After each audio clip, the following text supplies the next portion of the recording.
Hi, I'm Zoe Birch, Feldenkrais practitioner for 25 years. I am here to help you with sitting. It's one of the questions I get asked the most about. The key to comfortable sitting is not being static. It's the opposite of staying in one place. It's being dynamic and keeping our spines flexible and mobile. And the benefit to having a flexible, mobile spine is that we can shift off center and come back to center. Shift off center, come back to center. So in this little video, we'll look at changing the shape of the spine so that we can come back to center and feel more grounded, balanced, and able to sit easily upright. So to begin, play a little bit with, again, this rounding that we've done, some of the other little videos here.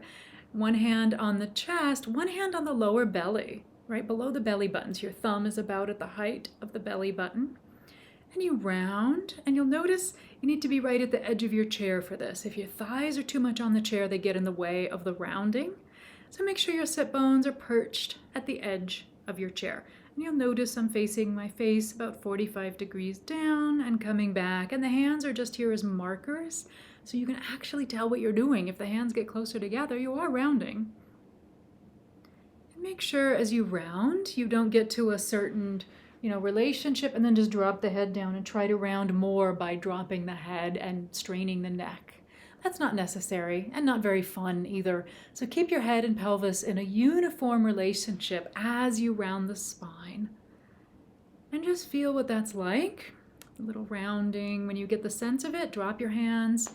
Let go of that marker and just round without the hands there, still having the sense that they could be there and that you're moving, together as you shorten the front and lengthen the back. A couple more movements of rounding here. Pause.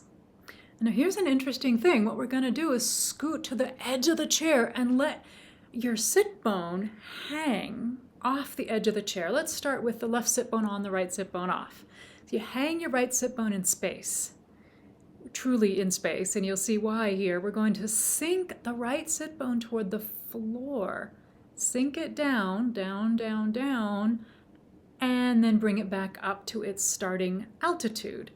So you do that a few times, drop the sit bone, and bring it back up. And pay attention to how you feel the movement in your ribs and your spine.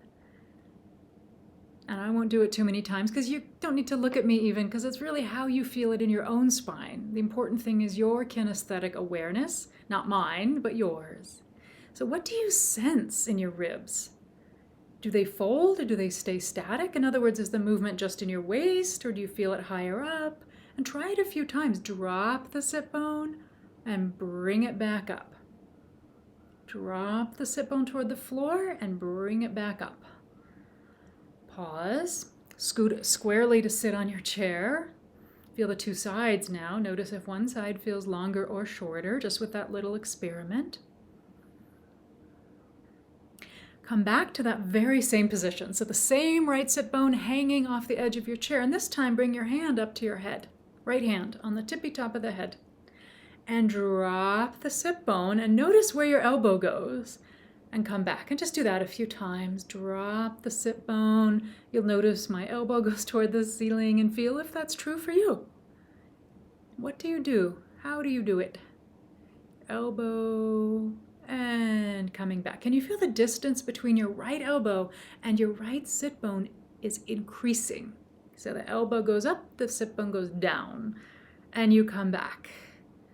Elbow goes up, sit bone goes down very gently. So what we're doing is making what? A uniform banana in the spine. There's a C curve, a side bend in the spine.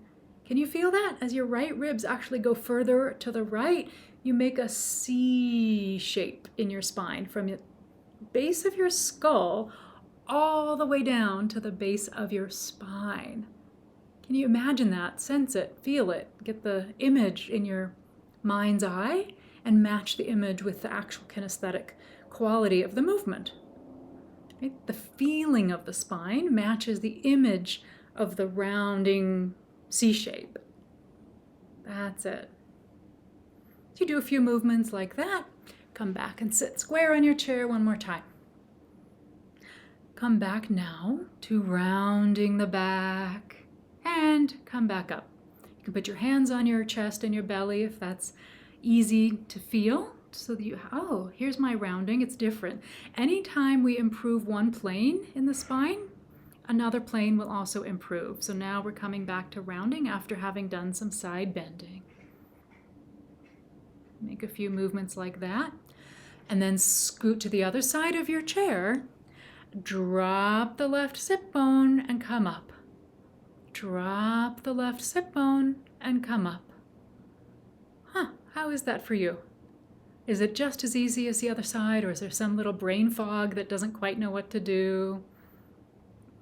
Often we're very asymmetrical. Once again, hand on the head, and feel now the distance between the sit bone and the elbow increases. Come back. Increases, come back. And feel the shape of your spine as your left ribs over here go further out, and feel the right ribs kind of sinking into each other like a little fold, like an accordion, right? Can you match that in your mind's eye to what's actually happening in your ribs? The image of the ribs and the feeling of the ribs begin to synchronize. You feel the accordion. Feel the shape of the spine. A few times, make the side bend. Very simple, but it's slow enough to feel something. Even if you're doing this at work, slow enough to feel. Right? If you zip through it, not as helpful as if you really visualize the spine. Pause, come on back to sitting square on your chair, to both sit bones, and slowly round the back. And now feel how far you round. Oh wow, I round differently than I did before. And you ask your own nervous system the question, do you also round differently? And every question and answer is going to be individual. Different for you than for me in this moment in time, depending on what we're doing, how long we've been sitting, how strong our habits are. But if you keep doing these kinds of movements, you can just sit up for a moment, keeping your spine mobile throughout the day is the healthiest and best thing you can do for yourself. And I'll encourage you, if you would like to explore more of these lessons, I have hundreds of home programs on my website, feldenkraistreasury.com, and you can do all of these lessons on your own at home with me, Zoe Birch. Thank you.